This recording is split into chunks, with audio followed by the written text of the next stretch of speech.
In the vibrant city of Sacramento, California, a dynamic 34-year-old woman named Laura Samuels had established herself as a formidable marketing executive.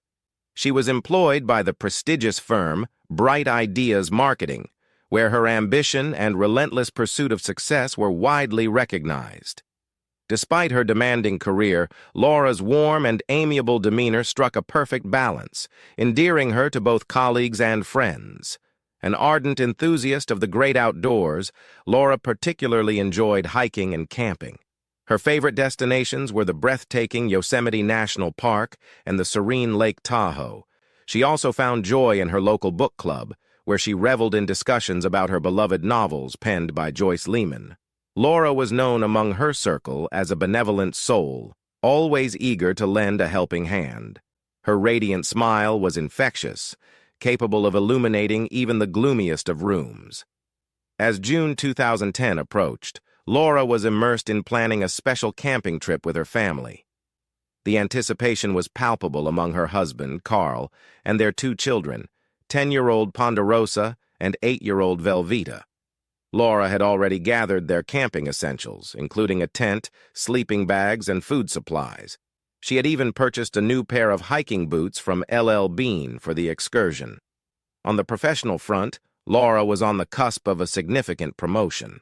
Her superior had subtly indicated that she was in line to lead the marketing department, a role she had long aspired to. After years of dedication and hard work, this opportunity was a dream realized for Laura. She eagerly awaited the challenges and prospects that lay ahead. Family was of paramount importance to Laura. Her parents, residing in the neighboring town of Vacaville, frequently visited to spend quality time with their grandchildren. Although her sister Emily lived in Los Angeles, they maintained regular communication through phone calls and emails. Laura treasured these bonds and ensured she remained closely connected with her loved ones. The morning of June 14, 2010, began like any other for Carl Samuels. He arose early, preparing for his day as the sun cast its brilliant rays over Sacramento. However, he soon noticed that Laura was absent from their bed. Assuming she might be in the kitchen, he descended the stairs only to discover a horrifying sight. Laura's lifeless body lay in the living room, the victim of a brutal assault with a hairbrush. Her face bore the cruel marks of the struggle. In a state of disbelief and shock, Carl dialed 911, his voice trembling as he attempted to convey the tragic scene before him. The reality that his beloved wife was no more was too devastating to comprehend. Upon receiving the distress call on June 14, 2010, the Sacramento police swiftly dispatched officers and emergency services to the Samuels residence. The 911 operator maintained composure while gathering crucial information. As Carl sat beside Laura's body, overwhelmed by a whirlwind of grief, confusion, and disbelief, he awaited the arrival of help with tears streaming down his face. Within minutes, emergency responders appeared on the scene. Paramedics sadly confirmed Laura's demise, while police officers promptly secured the area. Carl's visible distress rendered him unable to coherently answer questions, as he repeatedly expressed his profound love for Laura and incomprehension towards the motive behind her harm. In cases of this nature, detectives are often compelled to consider the spouse as a person of interest, despite acknowledging Carl's anguish.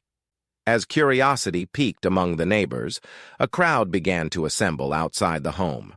The news rapidly circulated throughout the community, with local television stations, such as KC3 broadcasting reports that highlighted Laura's status as a cherished community member. By late morning, a flurry of activity enveloped the once peaceful dwelling. Forensic experts arrived to gather additional evidence, meticulously dusting for fingerprints and collecting samples from the crime scene. The hairbrush, a chilling piece of evidence, was carefully sealed in a bag. Every detail was painstakingly documented to ensure a comprehensive investigation. As the day unfolded, the harsh reality of Laura's passing weighed heavily on her friends and family. An outpouring of shock and sorrow filled phone calls and messages, leaving everyone who knew her grappling with the tragic loss of a beloved wife, mother, and friend. The disbelief was palpable as the community tried to come to terms with her untimely demise. Detective Patricia Johnson and her partner, Detective Mark Hernandez, took command of the investigation. Detective Johnson, renowned for her keen eye and unwavering dedication, and Detective Hernandez, celebrated for his meticulous and exhaustive approach, led the team. The crime scene presented a harrowing tableau. Laura Samuels lay on the living room floor, the victim of a brutal assault with a nearby hairbrush. Blood stained the carpet, and the disarray of toppled furniture pointed to a violent struggle. The otherwise pristine scene suggested an attempt by the perpetrator to conceal their tracks.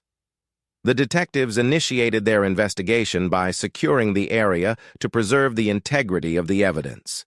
They methodically documented the scene, capturing photographs and compiling detailed notes. Following their arrival, forensic experts proceeded to collect physical evidence. They dusted for fingerprints on the hairbrush, furniture, and door handles, and obtained samples of blood and potential DNA evidence from the scene. Detective Johnson spoke with Carl Samuels, who was visibly shaken and in tears. She asked him about the events leading up to the discovery of Laura's body. Carl explained that he had woken up early to get ready for work and found Laura in the living room. He had no idea who could have done this to her. While Johnson interviewed Carl, Detective Hernandez examined the rest of the house. He looked for any signs of forced entry, but found none. This suggested that Laura might have known her attacker and let them in. Hernandez noted the absence of defensive wounds on Laura's hands, which indicated she was caught off guard. Neighbors began to gather outside, watching the police activity. Some were interviewed by the detectives, but no one reported seeing anything unusual that morning. The community was shocked and scared, as Laura was well-liked, and her death was a terrible blow to everyone who knew her. By noon, the detectives had collected all the evidence they could find. They bagged the hairbrush and other items for further analysis at the crime lab. The coroner arrived to take Laura's body for an autopsy, which would provide more details about the time and cause of death. Detective Johnson and Hernandez spent the rest of the day reviewing the evidence and planning their next steps. They knew they had a difficult case ahead of them, but were determined to find justice for Laura and her family. Carl Samuels, the husband of Laura Samuels, was the first suspect in the investigation. Carl was 37 years old and worked as a software developer. He was known to be intelligent, but also quite introverted, often spending more time with his computer than with people. Carl was a devoted husband, but in recent months he had become distant and stressed, which friends noticed. The police brought Carl in for questioning at the Sacramento Police Department on June 15, 2010. Detective Patricia Johnson and Detective Mark Hernandez led the interrogation. Carl appeared exhausted and heartbroken. His eyes were red from crying, and he seemed genuinely distraught over Laura's death. Detective Johnson started by asking Carl about his relationship with Laura. Carl explained that they had been married for 12 years and had 2 children, Ponderosa, age 10, and Vita, age 8. He admitted that their marriage had been strained lately due to their decision to participate in a wife-swap sex fantasy. Carl had pushed Laura to participate in this fantasy with another couple, Jessica and Kenneth Platers. This obsession had caused tension between him and Laura. When asked about the night of Laura's death, Carl stated that he had been working late on a state government contract for his job at a well-known tech company, TechWave. He said he went to bed around midnight and didn't wake up until the next morning when he found Laura's body. His alibi was weak, since he had been home alone during the time of the murder. Detective Hernandez asked Carl about his relationship with Jessica Platers. Carl admitted that he found Jessica attractive and that they had sex with each other many times, but he insisted that it had nothing to do with the murder. He was visibly uncomfortable and kept fidgeting during this part of the questioning. The detectives noted Carl's stress and anxiety, but also his apparent grief. They asked him about any recent arguments with Laura.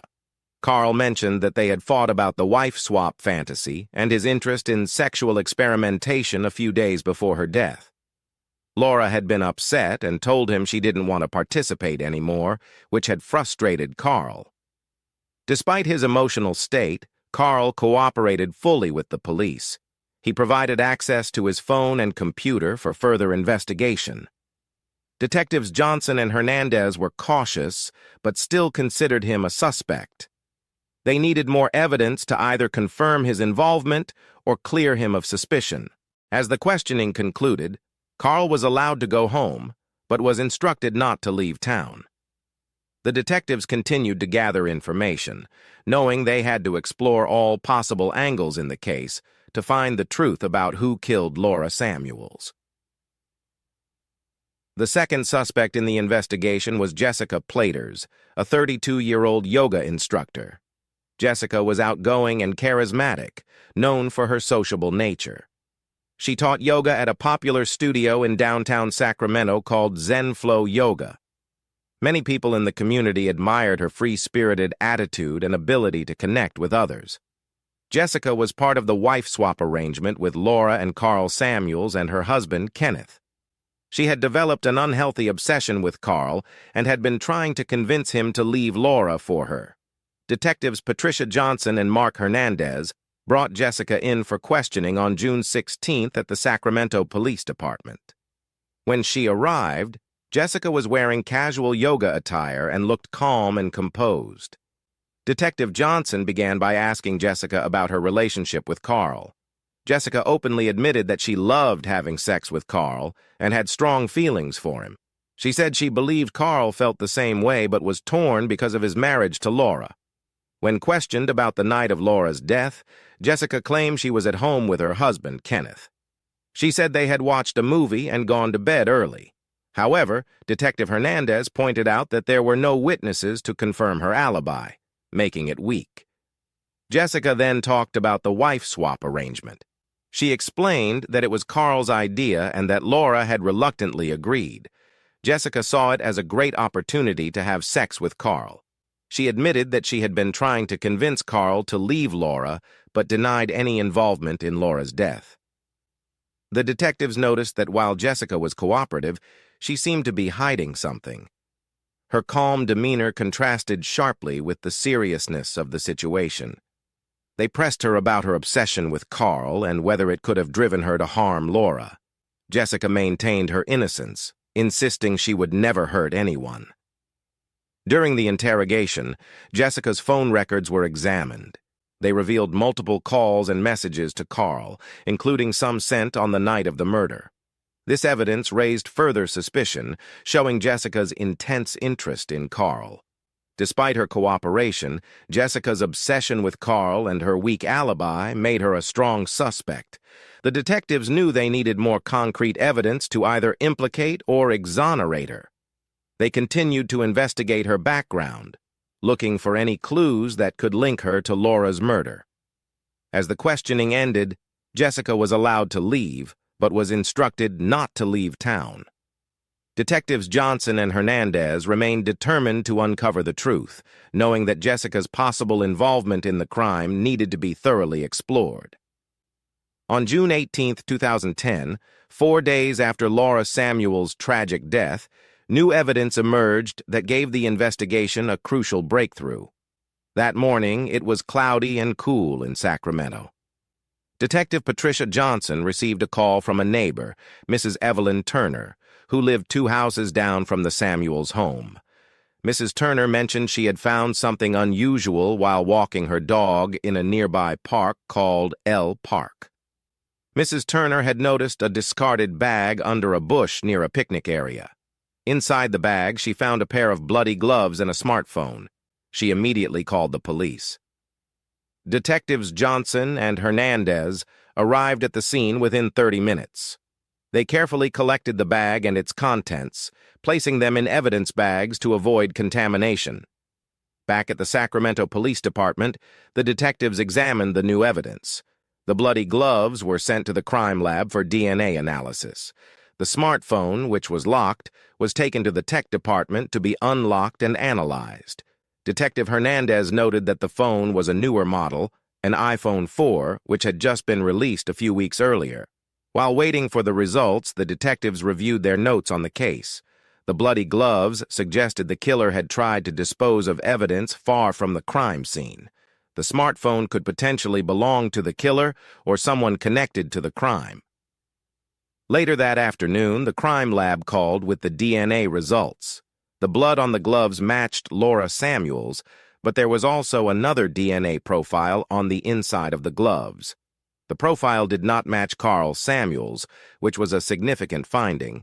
The tech department also managed to unlock the smartphone. It was registered to Jessica Platers, the yoga instructor and second suspect. The detectives found numerous messages and call logs between Jessica and Carl, including some from the night of the murder. Additionally, there were messages that showed Jessica's increasing frustration and jealousy toward Laura. Detective Johnson and Hernandez were surprised by this new evidence. The messages revealed that Jessica had been trying to manipulate Carl into leaving Laura, but her efforts had been unsuccessful. They now had a stronger case against Jessica, as the gloves and the smartphone linked her more directly to the crime. The detectives planned their next steps carefully. They knew they needed to bring Jessica back in for questioning with this new evidence. The case was starting to come together, but they still needed to ensure all details were thoroughly investigated. As the day ended, the detectives had a renewed sense of purpose. The new evidence had provided a crucial lead, and they were determined to follow it to uncover the full truth behind Laura Samuels' murder. Hey, true crime case solvers, are you interested in more real-life murder mysteries? Be sure to like and subscribe to our channel. Do you have any thoughts about this case, or do you have a case of your own you'd like us to investigate? Leave us a comment. Stay safe, true crime case solvers. The third suspect in the investigation was Kenneth Platers, a 34-year-old personal trainer. Kenneth was known for his confidence and charm. He worked at a popular gym in Sacramento called Fit Life Gym, where he trained clients and participated in competitive sports. Kenneth was supportive of his wife Jessica's free-spirited nature and had participated in the wife swap arrangement with Laura and Carl Samuels. However, Kenneth had become increasingly jealous and suspicious. Detectives Patricia Johnson and Mark Hernandez brought Kenneth in for questioning on June 19, 2010. Kenneth arrived at the Sacramento Police Department wearing a Fit Life Gym t-shirt and jeans. He appeared nervous, but tried to remain composed. Detective Johnson began by asking Kenneth about his relationship with Jessica. Kenneth explained that they had been married for 8 years and had a mostly happy marriage. However, he admitted that the wife swap arrangement had caused tension. Kenneth confessed that he had become uncomfortable with the arrangement, as he was developing feelings for Carl Samuels and felt left out. When asked about the night of Laura's murder, Kenneth claimed he was at home with Jessica. He said they had watched a movie, Iron Man 2, which had been released a few weeks earlier, and went to bed early. Kenneth's alibi was the same as Jessica's, but the detectives were skeptical due to the new evidence linking Jessica to the crime. Detective Hernandez questioned Kenneth about his feelings towards Laura. Kenneth stated that he liked Laura and had no reason to harm her. He seemed genuinely saddened about Laura's death and insisted he had nothing to do with it. However, his jealousy and discomfort with the wife swap arrangement were noted by the detectives. The detectives then presented Kenneth with the new evidence: the bloody gloves and the smartphone found in El Park. Kenneth was visibly shocked and denied any knowledge of the items. He insisted that he had no reason to hurt Laura and was being truthful about his whereabouts on the night of the murder. Despite his cooperation, Kenneth's weak alibi and growing jealousy made him a suspect. The detectives decided to keep a close eye on him while they continued to investigate Jessica. They believed that Kenneth might have more information about the crime and Jessica's involvement. As the questioning ended, Kenneth was allowed to leave, but was instructed not to leave town. Detectives Johnson and Hernandez were determined to uncover the full truth, knowing that the evidence was leading them closer to solving the case. On June 20, 2010, the Sacramento police made a breakthrough in the Laura Samuel case. After carefully examining all the evidence, they identified Jessica Platers as the murderer. Jessica, a 32-year-old yoga instructor, had developed an unhealthy obsession with Carl Samuels, Laura's husband. Jessica believed that if Laura were out of the picture, Carl would be with her. The detectives pieced together how Jessica went about killing Laura. On the night of June 13, 2010, Jessica had gone to the Samuels' home. She knew Carl would be working late and Laura would be alone. Using a hairbrush, she brutally beat Laura, ensuring there was no noise to alert the neighbors. Jessica then staged the scene to look like a struggle, hoping it would mislead the police. Jessica's motive was her deep obsession with Carl and her desire to replace Laura in his life. She thought eliminating Laura would make Carl choose her. Additionally, she wanted to frame her own husband, Kenneth, for the murder, ensuring both her romantic rival and unsatisfactory husband were out of the picture. On June 20th, around 2:00 p.m., Detective Patricia Johnson and Detective Mark Hernandez went to Jessica's home to arrest her. The sky was overcast, reflecting the somber mood. Jessica was taken by surprise. She had been teaching a yoga class at Zenflow Yoga when the detectives arrived. When they informed her of the arrest, Jessica initially tried to maintain her composure, but soon broke down crying and pleading her innocence. The police handcuffed Jessica and escorted her out of the studio. The news spread quickly, and local media, including KC3 and Fox 40, covered the arrest. The community was shocked as they watched Jessica, a once-admired yoga instructor, being taken away by the police. Laura's family reacted with a mix of relief and sorrow upon hearing of Jessica's arrest. Carl Samuels was devastated by the betrayal, realizing that someone he knew and trusted was responsible for his wife's death. He struggled to come to terms with the loss and the horrific manner in which it happened. Laura's children, Ponderosa and Belita, were too young to fully understand, but they sensed the gravity of the situation. As Jessica was taken to the Sacramento Police Department, the detectives felt a sense of accomplishment. They had successfully identified and apprehended the person responsible for Laura's brutal murder. However, they knew the case was far from over as they prepared for the upcoming trial. The trial of Jessica Platers began on September 15, 2010, in the Sacramento County Courthouse. The prosecution, led by District Attorney Lisa Kakuro, a 45-year-old known for her sharp legal mind and strong courtroom presence, presented a compelling case against Jessica.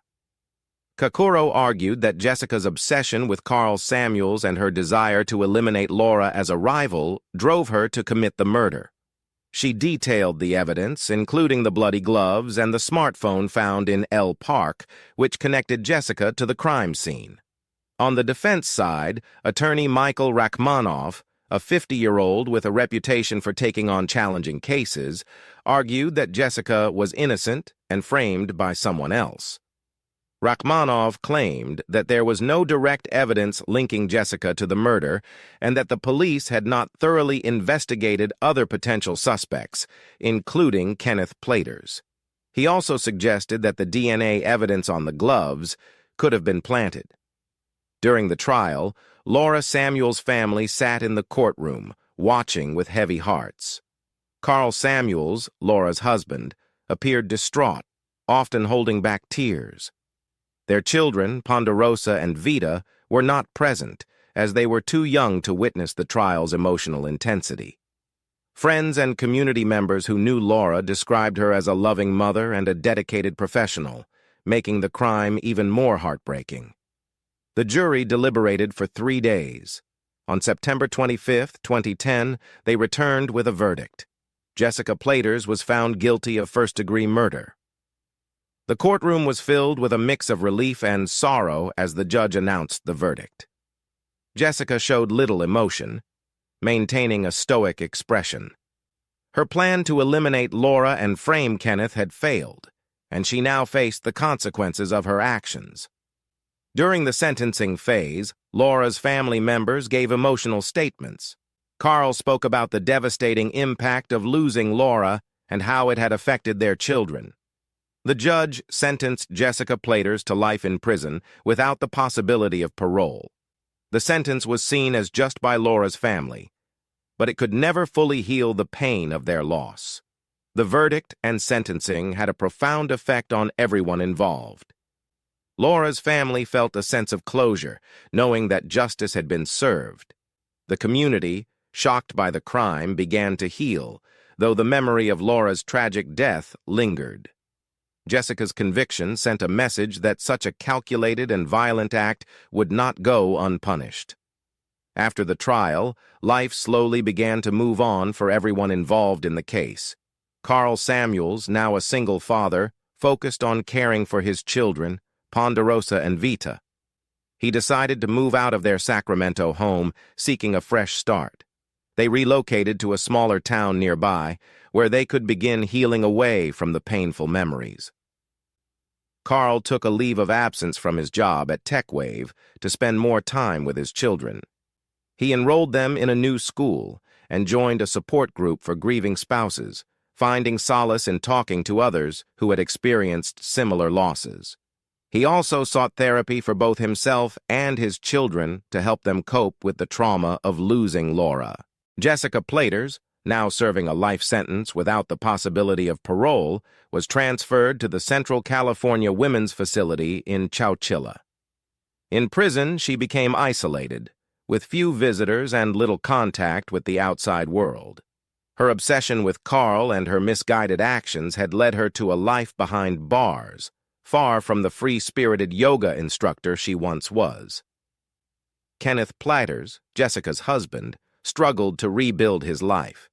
He left Sacramento and moved to San Francisco, where he found a new job as a personal trainer at a different gym. He sought counseling to deal with his feelings of betrayal and confusion. Kenneth tried to move forward, but he remained deeply affected by the events and the realization that his wife was capable of such violence.